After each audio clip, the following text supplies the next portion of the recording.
is Art with OCRV. This is an ambulance, a care unit. We take care of emergency response vehicles, fire trucks, ambulances. This unit has some frame damage and some front end damage here.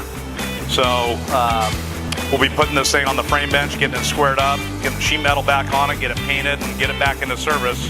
Here's a fire and rescue vehicle from the city of Huntington Beach. It's got some minor bodywork repairs on it. We've been repairing Huntington Beach fire and rescue equipment for about 6 or 7 years now.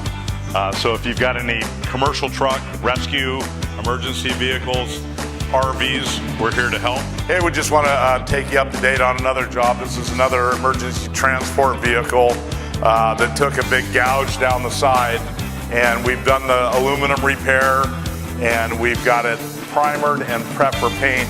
As you can see here, we even do our base prime coat and tint it to the color of the vehicle.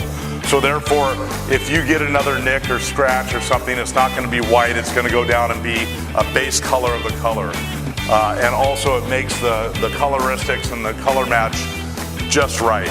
So this is going to be ready to get wrapped up and put the finished base coat, clear coat, color sand and polish it, and get it back out on the road. So if any emergency vehicle companies need some body and paint work, commercial companies, we're here to help.